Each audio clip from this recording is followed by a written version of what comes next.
ईश्वर शांत चित्त में प्राप्त होता। कामना मुक्त हो जाइए, कामना रहित हो जाइए, इच्छाएं त्याग दीजिए। जब आपकी अनंत इच्छाएं समाप्त हो जाएंगी तो मन धीरे धीरे शांत होने लगेगा। अच्छा एक बात बताओ, गंदा पानी बाल्टी में भरा हो, एक बाल्टी में गंदा पानी भरा है, एक बाल्टी में साफ पानी शुद्ध पानी भरा है। अब बताइए किस पानी में आपका प्रतिबिंब नजर आएगा, चेहरा किस पानी में दिखेगा? बोलो जोर से। गंदे पानी में क्या आपका चित्र दिखाई पड़ता है? साफ पानी में दिखता है ना।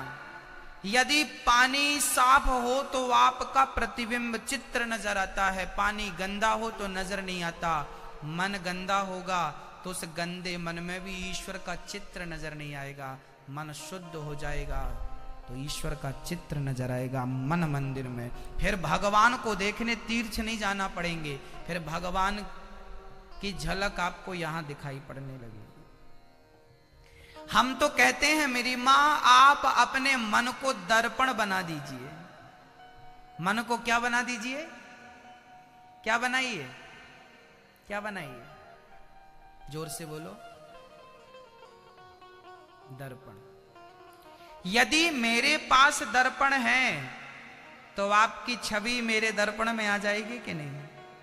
हाँ या ना? हाँ या ना? यदि दर्पण नहीं है तो मैं आपकी छवि कैसे लूंगा? चित्त को, मन को क्या बनाना पड़ेगा? जब आप अपने मन को, अच्छा दर्पण में धूल जमी हो तो भी चित्र नजर नहीं आता। दर्पण बिल्कुल साफ होना चाहिए तो प्रतिबिंब नजर आएगा।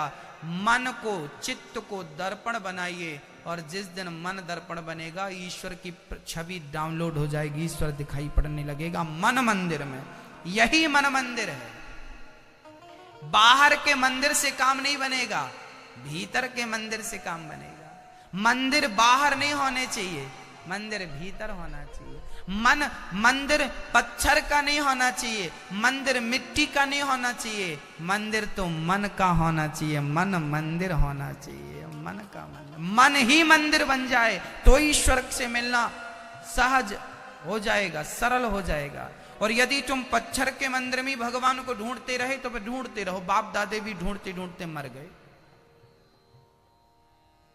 चित्त को दर्पण बनाइए, मन को दर्पण बनाइए, साफ करिए इसे। रामचरितमानस में लिख रहे हैं गोस्वामी जी, निर्मल मन जन सो मोहि पावा। आगे आप बोलो, मोहि कपट छल छिद्र ना भावा। एक बार आप बोलो मैया, निर्मल मन जन। जोर से बोलो मेरी मां, बोलो निर्मल मन जन सो मोहि पावा। मोहि कपट छल छिद्र ना भावा। निर्मल मन, भगवान को कौन सा मन पसंद है? गंदा नहीं। बाल्टी में गंदा पानी भरा है, चित्र नजर ही नहीं आ रहा है। तुम्हारा मन गंदा होगा तो कई जन्म तुम कर लो प्रयास, तुम्हें परमात्मा का दर्शन हो। जब गंदे पानी में तुम्हें खुद का दर्शन नहीं होता तो गंदे मन से भगवान का क्या दर्शन होगा? विचार तो करो। पहले मन को शुद्ध करो, अपने आप को ठीक करो। गंगा नहा लिया, कौन नहाया? तन। मन ने कितनी बार नहाया? हाँ मेरी मां। एक राजा था, उस राजा के दरबार में एक चित्रकार आया। चित्रकार ने कहा, राजा साहब हम आपको ऐसी चित्रकारी दिखाएंगे कि आपने आज तक ना देखी होगी। राजा ने कहा तो दिखाओ। तो राजा के जो अपने चित्रकार थे उन्होंने कहा कि यदि इसने बढ़िया चित्र बना दिया तो हमारा तो पत्ता साफ हो जाएगा। तो उन्होंने कहा, राजा साहब इससे क्या चित्र बनवाएंगे? आपके दरबार में तो खुद बहुत सारे दरबारी चित्रकार हैं, आप हमसे दरबार में चित्र बनवाइए। तो राजा ने कहा अच्छा एक काम करो, तुम भी बनाओ और तुम भी बनाओ, जिसका चित्र बहुत बढ़िया होगा उसको उचित इनाम दिया जाएगा। अब तो दोनों चित्रकारों ने 6 महीने का समय लिया। कितने महीने का? 6 महीने।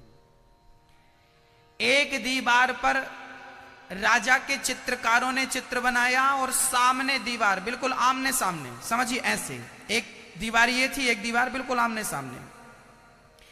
एक दीवार पर राजा के अपने चित्रकारों ने चित्र बनाना शुरू किया और दूसरा जो विदेश से आया था एक चित्रकार, दूसरी दीवार पर उसने बनाना शुरू किया।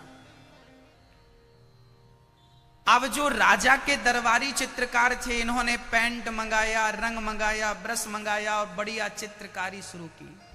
और जो दूसरा था उसने केवल सफेद कलर का एक पर्दा बांध दिया ताकि हमारी चित्रकारी कोई देख ना सके, किसी का भी आना जाना मना था।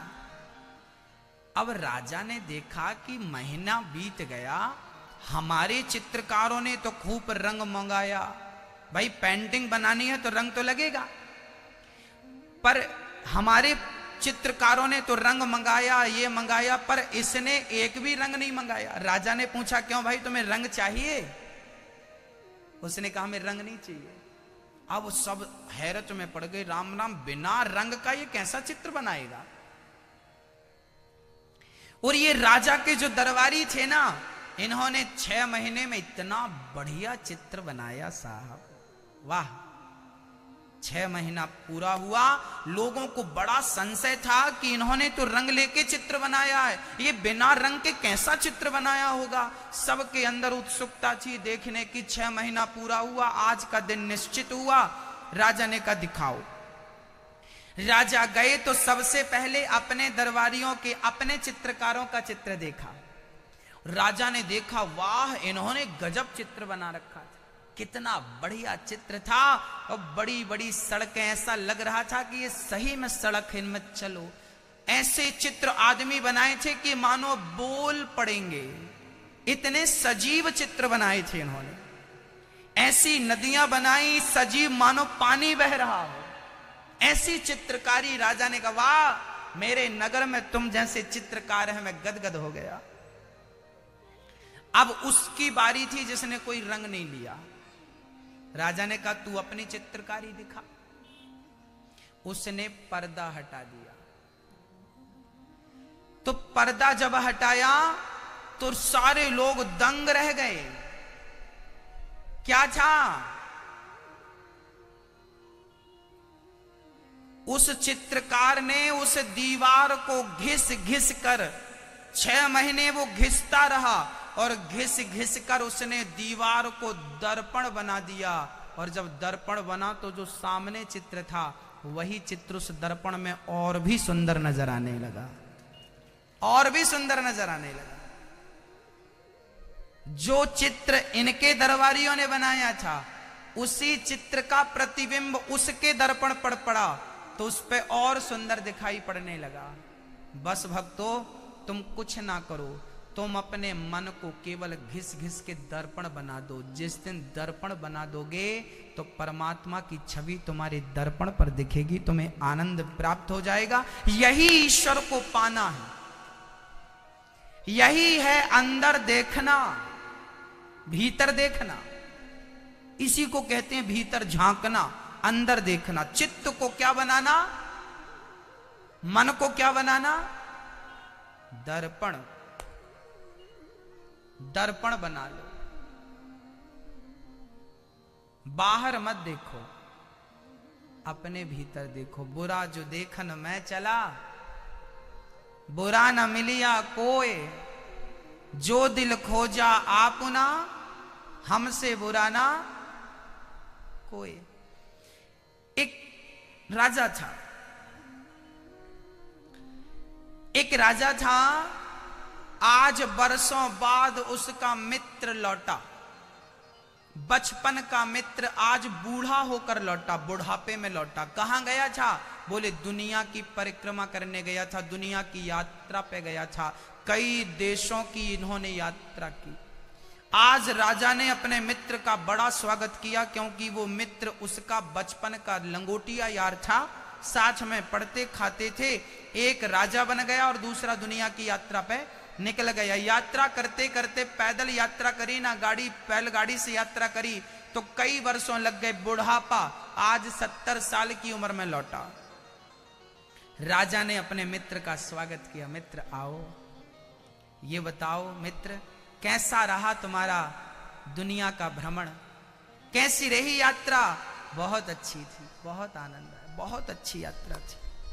मेरे लिए क्या लाए? मित्र ने कहा राजा आपके लिए मैं जो भी लेता, मुझे बात समझ में आ जाती कि जो मैं आपके लिए ले रहा हूं वो ऑलरेडी आपके पास है, तो फिर मैंने वो भी छोड़ दिया। फिर मुझे कुछ अच्छा लगा, मैंने उस पर चिंतन किया तो पाया कि ये भी आपके पास है, क्योंकि अब तो राजा हैं, क्या नहीं है आपके पास, पर आपके लिए एक चीज जरूर लाया हूं, वर मैं वो चीज आपको अकेले में दूंगा। राजा एग्री हो गया, तैयार हो गया, चलो। एकांत में राजा उस फकीर के संग बैठा और राजा ने कहा मित्र ये बताओ तुम क्या लाए हो मेरे लिए? अच्छा, उस आदमी के कंधे पे एक फटा सा झोला था, कुछ भी नहीं। उस छोटे से झोला में राजा के लिए क्या तोहफा हो सकता था, क्या दे सकता था वो?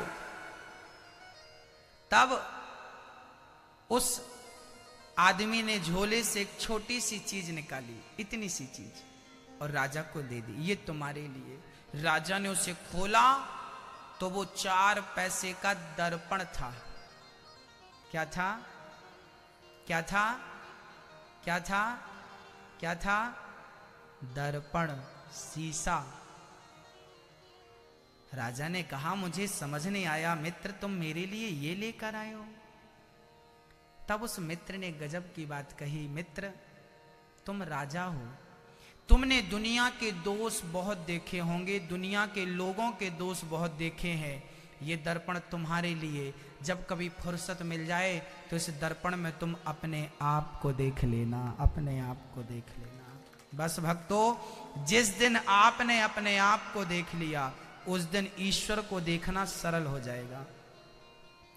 ईश्वर तब तक ही कठिन है जब तक आपने अपने आप को नहीं देखा।